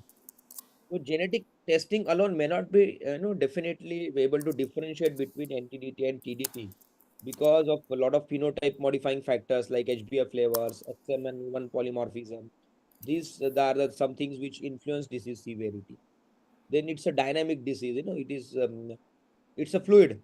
One patient can like NTDT may evolve into TDT over time. That is very well known in some patients as the anemia worsens, especially like situations like increased demand during pregnancy or infections. So this dynamic progression can blur the diagnostic distinction. Iron overload. Both NTDT and TDT can develop iron overload. Although the mechanism differs, transfusions is the main culprit in TDT versus increased gastrointestinal absorption in NTDT. So differentiating the source of iron overload can sometimes be difficult without detailed transfusion history. Then hemoglobin levels. So in NTDT, it is a bit lower, 6 to 7 gram per deciliter, and in NTDT it may be a bit higher. But yes, in early, when we start transfusing the TDT patients, it may be it's similar, so it's difficult to differentiate. Then transfusion history. Some NTDT patients might have some received intermittent transfusion during stress periods, which can lead to confusion about their dependency status. Laboratory features HPLC, variability in HbF, HbA2, HbE levels may not clearly differentiate NTDT from TDT. Red cell indices is also a problem. Microcytosis and hyperchemia are seen in both, making them insufficient for distinction. Then bone marrow examination, or both will show hyperplasia. Complications and overlap with secondary causes. So NTDT patients may present with iron-related complications or pulmonary hypertension, which can mimic long-term TDT complications. And what can be done? So approaches to address such diagnostic challenges. So detailed clinical history focusing on the transfusion dependency and frequency is important. Comprehensive genetic testing to identify not only mutations but modifiers also we should be able to identify. Regular follow-up to observe this disease progression and TDT evolving over a period of time in TDT. Imaging like MRI of iron quantification. All these things are needed so that we can easily, not easily, but yes, we are able to differentiate between these two. So it's a comprehensive topic actually. Thank you. Thank you, sir. I think you have answered this question. My next question is for Sandhya, ma'am. Very Shweta, quickly. Yes, can sir. I stop you because I have to go and see patients in clinic? I'm assuming there are no questions for me. Yes, sir. Yes, sir. You have already elaborated everything very well. All right. So Thank you thank you very very much. much. For joining us. Thank you very much. Bye-bye. Thank We'll you. Bye-bye. call you back again. Bye-bye. Thank you, sir. Bye-bye. Thank you. Bye-bye. Bye, sir. Bye, Thanks sir. once again. Thank you, sir. Thank you.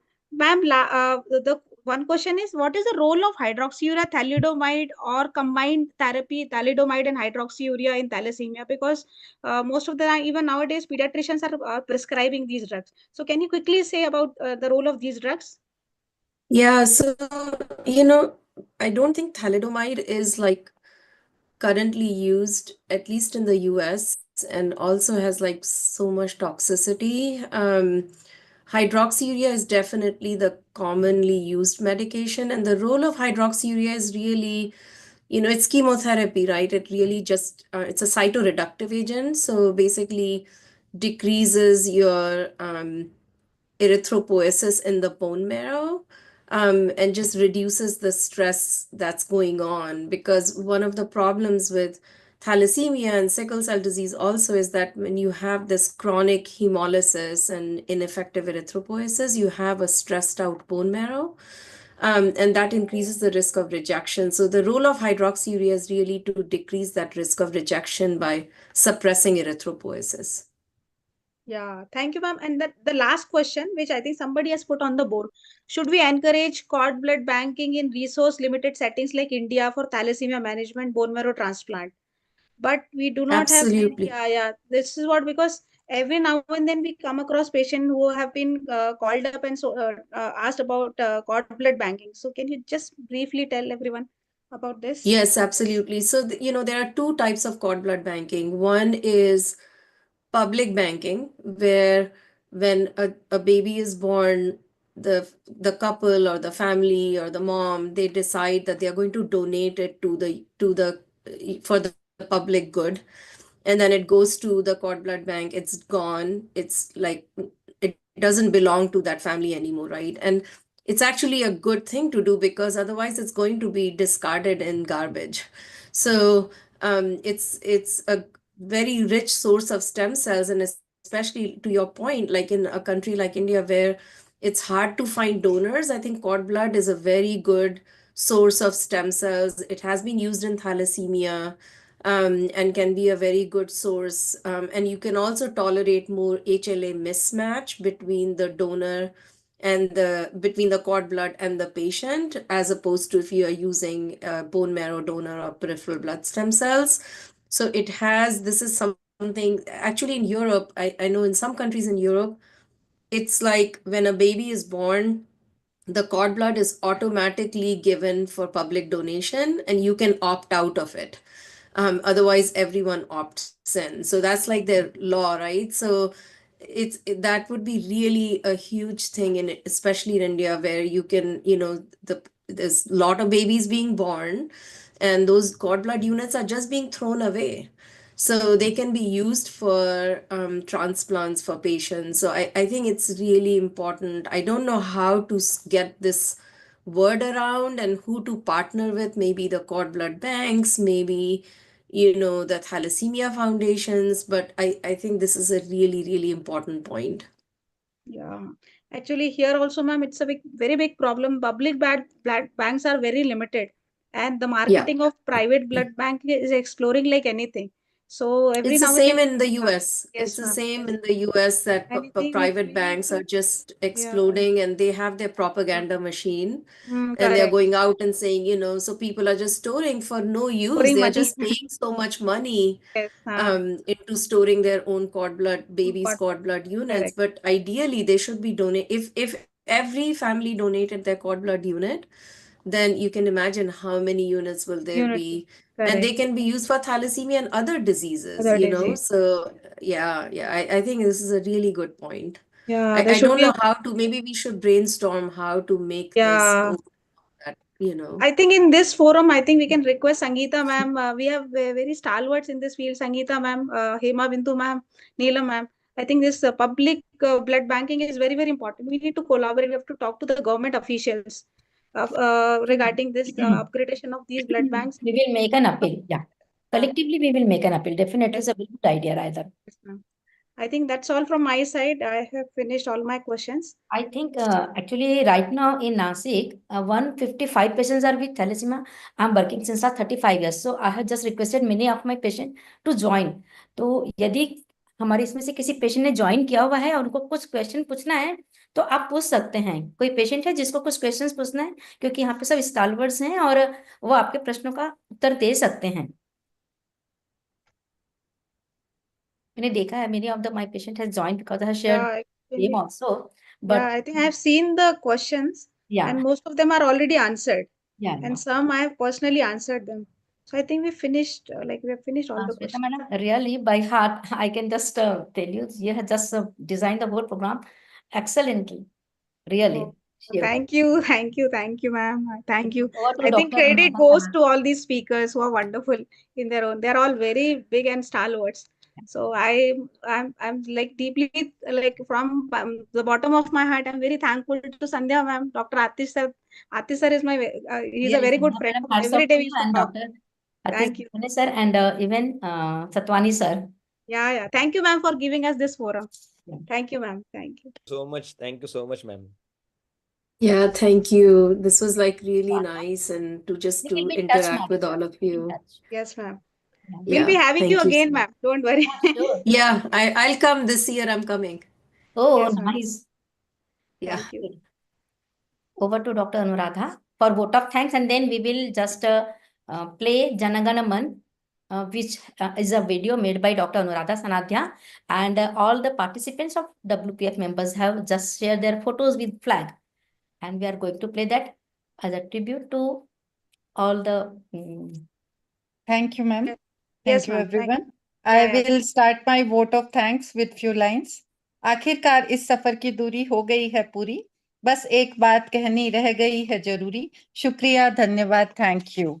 On behalf of WPF, I, Dr. Anuradha Sanadhya, Honorary Secretary General, would like to express our heartfelt thanks and gratitude to all the esteemed members and WPF dignitaries who contributed to make today's program a grand success. My first thanks to our WPF founder chairperson, Dr. Hima Bindu ma'am, who always inspires us, and most energetic, our president, Dr. Sangita Lodha ma'am, President WPF, Vice President Dr. Elizabeth ma'am, Joint Secretary Dr. Sri Lekha Joshi, Treasurer Dr. Narmada Ashok for gracing this event. Now, a big thanks to all of our esteemed speakers and panelists, Dr. Atish Bakane, Dr. Sandhya Kharbanda, Dr. Prakash Satwani, sir, for such extensive presentation for this complex topic. I'm grateful to our moderator, Dr. Shweta Pathak, ma'am, for moderating the session beautifully. Big round of applause for Dr. Shweta Pathak, ma'am. Last but not the least, a big thanks to all the audience for patient listening, and nothing would have been possible without the lady behind the curtain, Ms. Pallavi Dharmadhikari, who, because of her efforts, our event went flawlessly. Looking forward to conduct many more such kind of activities with support of all of you. Thank you once again. Ms. Pallavi, are you there? Yes, ma'am. Yes, ma'am. Could you Okay, display the video we made 2 days before on the eve of this Republic Day with all fellow pediatricians of this group participating in the flag event? Yes, ma'am. Sharing.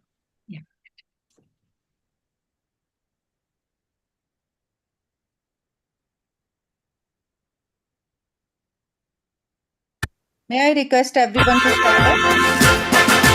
Jana Gana मन अधिनायक जय हे भारत भाग्य विधाता पंजाब सिंध गुजरात मराठा द्राविड़ उत्कल बंगा विंध्य हिमाचल यमुना गंगा उच्छल जलधि तरंगा तव शुभ नामे जागे तव शुभ आशीष मांगे गाहे तव जय गाथा जन गण मंगल दायक जय हे भारत भाग्य विधाता जय हे जय हे जय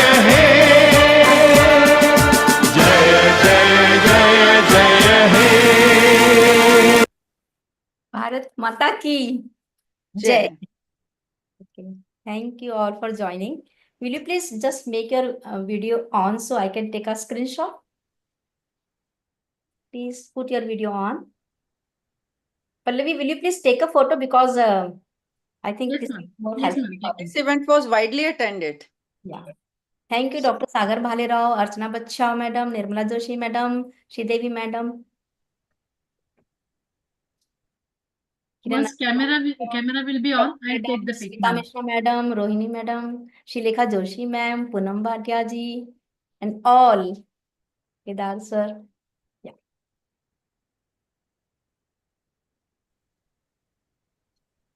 Good evening, madam. Madam. It was wonderful session. Yeah. Thank you, Prabha ma'am. Yes. Thank yes. you. Thank Happy you. to see Thank you, from ma'am. so many Thank you, days. everyone. Bye bye. Yes. Good Yes. Thank you, Shalekha ma'am. Thank you. Bye bye. Yeah, ma'am, for joining with us from all the way from San Francisco. Thank you. So much. Thank you so much, ma'am. Thank you. Bye-bye. Good night. Thank you. Good night. Thank you, Good night, Thank you, everyone. Dr. Again, Sangita. after 3 days in our next event on 31st of That is January. AEIOU of WPF. Just you will just come to know. So totally different concept of inviting our hidden gems of pediatrics. So our first guest will be Dr. Premalata Krishnan and Dr. Akarke Agrawal, sir.